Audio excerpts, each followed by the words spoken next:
welcome a man that I have met on several occasions at various functions, and I'm sure that you have seen him many times as well. And I'm delighted to say that his book, Now or Never, is the story of his life.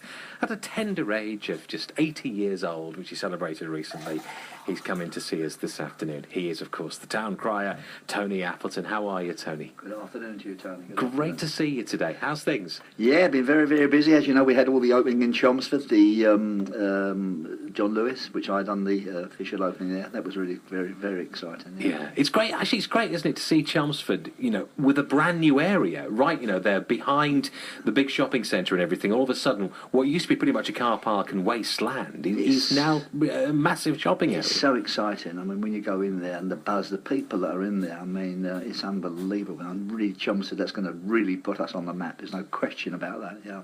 I'm going to tweet out in a second or two because you're here in all your finery today. And wonderful it is as well. I don't know whether to talk to you or read you. There's so much going on. Can you describe for our listener what you're wearing today? This is my town's classroom, which actually I've just had well, I've made for the Queen's birthday by the Royal Tailor. And the badges on there, which Her Majesty the Queen pointed to one, the work on them is 90 hours per badge. There's so much work into and you can see, especially on the back there. Yeah, so that's amazing. Really, but if anybody looks at my my website, all I got put in is Tony Appleton, and I'm everywhere for town crime, everywhere. And you're also Lord Great Bad on Twitter as well, which we'll tweet out in a second or two. That's right. We're going to talk about the book this afternoon as well, which I had no idea what a varied and extraordinary life you've had.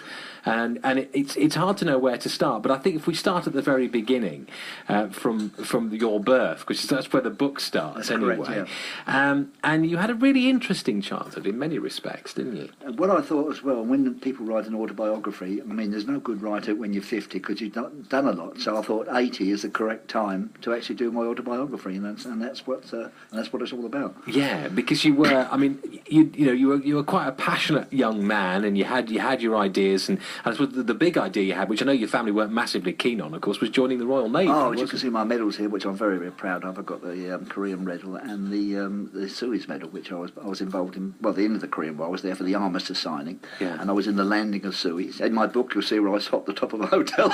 Yes, I know. There's some. Actually, I must just mention the pictures in this book as well, because there are some absolutely incredible pictures. I mean, the places that you have been and the things that you have seen. And I was amazed by the brevity of the book as well. I mean, I thought, you know, you gave me a call and we said, well, come on the show and I'll send you a copy of the book. And I was expecting this huge tome to arrive. That's right. And it's not that at all. It's a very light read when you consider how much you've done. I mean, how difficult was it to edit it all down? Well, it's done by a company called Story Terrence, and they're a fan. My second cousin works for them, and that's how I got involved. She said, Tony, you've led such an interesting life. Why don't you write a book?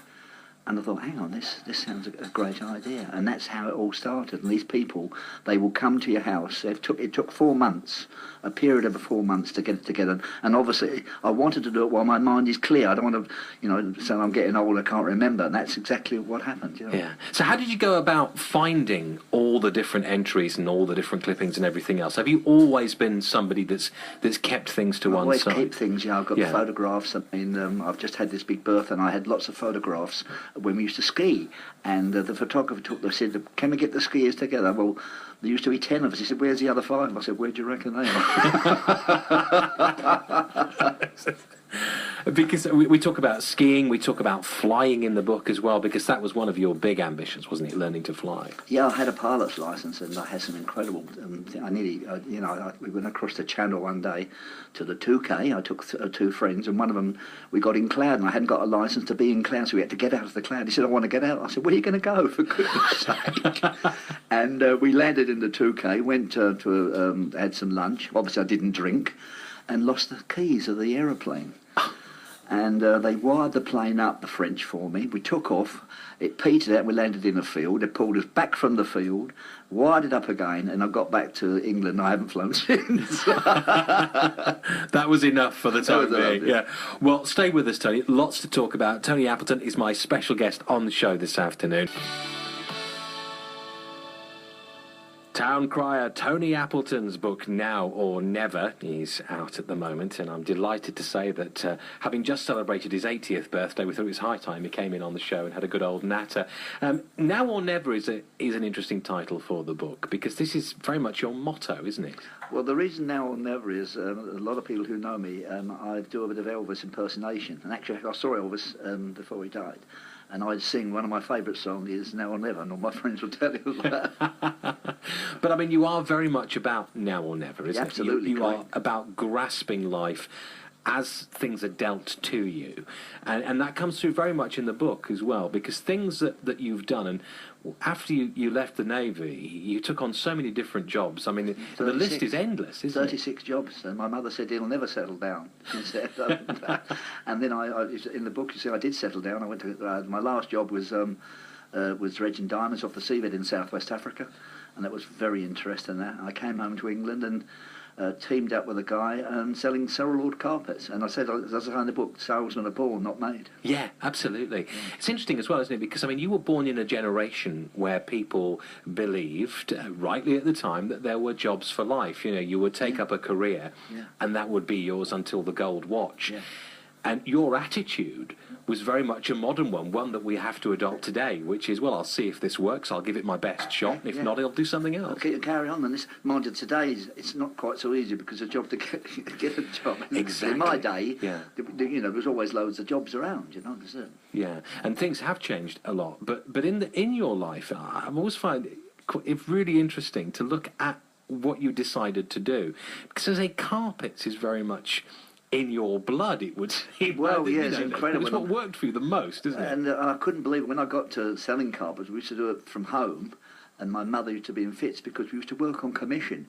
And then I never used to fill in the forms correctly, and if you didn't fill in the forms correctly, all the forms come back to you. My mother said, "Here the post, here they come again." But I earned so much money for a young man. Yeah. I bought a new E-Type, which I had for 42 years, and a van altogether. People thought I'd done a bank robbery, but I was doing so well. Yeah, that's amazing, isn't it? And how did you find, I mean, to make money very young can be a very dangerous thing, can't it? Oh, yeah, you've got to have the confidence to go out there, and this is it. And I've never been shy. I've never been work shy. I've never drawn benefits ever in my life. And, you know, I've always managed to, you know, earn a buck, as it might say, you know. Yeah, and of course, when you came out of the Navy, there were times when, as you say in the book, where you got into a little bit of bother. Yeah. And again, you know, what was that about at that time, do you think? Was that a case of finding yourself, getting yourself back on Civvy Street? The thing was, yes, this is it, and you'll see this in the paper a lot, and I feel for these soldiers coming up, they do seem to get into trouble, because you've had so much discipline, and that's what I had in the Royal Navy. I was never late for work in 7 years. I had so much discipline, but when I came out, I wanted to break free, and I got in with the wrong crowd, as we do, and got fighting, whatever, but I soon sorted myself out. Yeah, and I suppose that is part of any journey, isn't it? I mean, you can't always expect to go on that straight road. No, this is it. We all make mistakes. I mean, this is it. I've made mistakes in business, but that is life. But I've enjoyed my life. I'm reached the grand age of 80, and that's why I put it into the book. Because a lot of people say, you know, how did you do this? And I get people ring me up, even today, you know, can you help with this? And that's why I thought I'd put it into a book. And if people can read that book, it gives them a lot of confidence. Yeah, and also it's a book that's very much aimed at charity as well, particularly Helen Ronaldson. Yeah, Helen Ronaldson. Yeah, I got involved in Helen Ronaldson, and with the book, and this is what I like to say, and we're selling £3. Every book is sold is we get £3 to Helen Ronaldson. So a lot of people are giving me a tenner, so there's actually £5, which is nice. And I've already given them a cheque to start the ball rolling at £2.50, and then we'll see what happens, you know, when we sold them all. Yeah. Any particular reason why the Helen Ronaldson charity to choose? I've always admired her when she was on the telly. She came over. I thought that I never met her, but I thought that I knew her. And do you understand the feeling? And I looked at her. I thought, you know, I'd love to have met her, but a great person. It's funny you mention that, because yesterday we had Alan Dedicoat on the show, the voice of Strictly, and of course who'd worked with Terry Wogan. Yeah.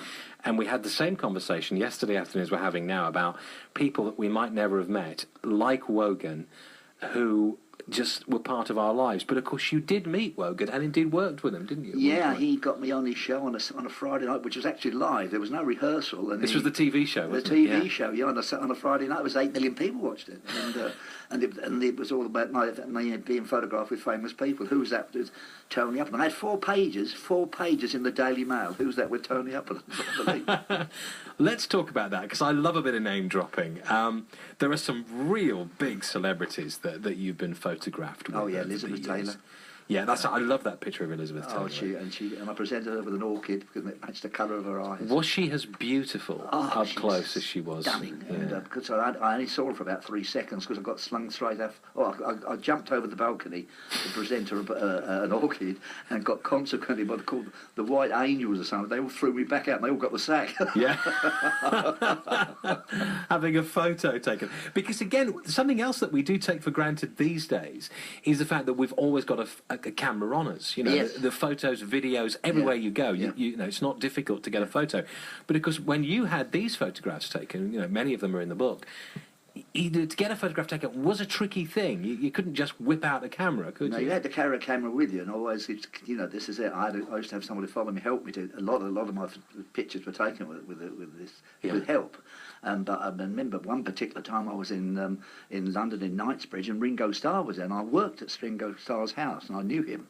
But he wasn't very happy with me, so I won't go into. At any rate, he was having his hair cut, and I hadn't got a camera. So I went in the shop, bought a camera.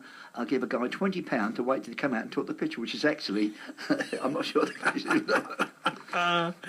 What a great idea. I mean, getting pictures with these stars, but also working with them. I mean, people like Morecambe and Wise. Oh, they were lovely. They came to Chelmsford twice in Chelmsford and once to Brentwood. I had them over. They had thousands of people here. They were the days when you had a celebrity opening a shop. They used to bring so many people in, and they were lovely people to work with, you know, or talk to, you know. Such huge stars, as you say. I mean, they commanded audiences of millions, didn't they? People today, even today, you said, you don't remember me. He said, but I was there when Walker and Wise, and it's a lovely feeling, you know. It was my colleague's idea, that who's now passed away, Liz Cooper, to get them, and it was a real coup, real coup. You're a Chelmsford man through and through. You know this city so well, and you have seen so many changes over the years. Yeah. How do you feel it's like now as a city? What are your feelings about it now, given all the experience you've had of it? Do you see, because we hear a lot in the news about, you know, the high street and the closure of the high street, and many great shops closing down now, and indeed especially the older shops, I mean, like things like BHS recently and all the rest of it. Do you see a future in the city, and how do you feel about it these days? Well, for a start off, now that if I was going to open a shop now, this would be the time with John Lewis, because it's bringing people in. Yeah. Already, I've been in a restaurant last night. He said, I can't believe how business has picked up because of John Lewis. And, you know, that's it's going to be big for this town, really big, and then people going out, opening shops up, they're going to crack it. I promise you, they're going to crack it. It's strange, isn't it? Because we do hear about people, you know, tightening the belts and everything else. But you look in restaurants, not just in Chelmsford, but across Essex of an evening. You usually have to book to get in. So there's certainly people are still going out, and they are still spending, you know, what extra they have. Oh yeah, the restaurants are buzzing. If you go down there in Tyndall Square, they're really, really buzzing. I've never seen anything like it. It's phenomenal, you know, absolutely phenomenal. It's a great new development down there, isn't it? That's just by the Chelmer, isn't it? The High Chelmer. What they've done at the end there is lovely, great. But that's nice, you know. You've got a nice choice of restaurants. In the old days, there wasn't a lot to choose from, but now it's going to put the other ones and make them think, you know, come on, I've got to up my game here. Now, as far as your job is concerned, and I think the last time that you and I met, I was at the Pride of Essex Awards, of course, which was in November last year, and I think you're coming again next year, aren't you? Right, yeah, I'm there every year for that. It's wonderful, isn't it? It's a great. It must be. For you, it must be really interesting, because every year you're going to these events. You know, if you were a mayor, for instance, you'd only be a mayor for a certain amount of time, and then somebody else would take over.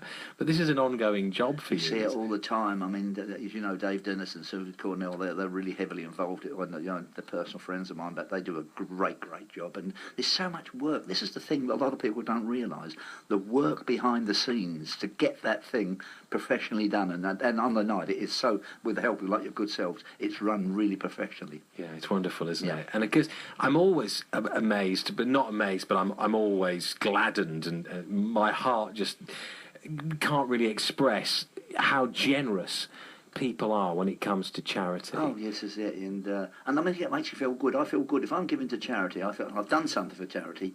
You know, I can rest my head on my pillow at night and say, you know, I've done something for somebody. That's it. It's very important to me, that. Because looking back at 80 years on and at your life, you know, you've been enormously successful in business.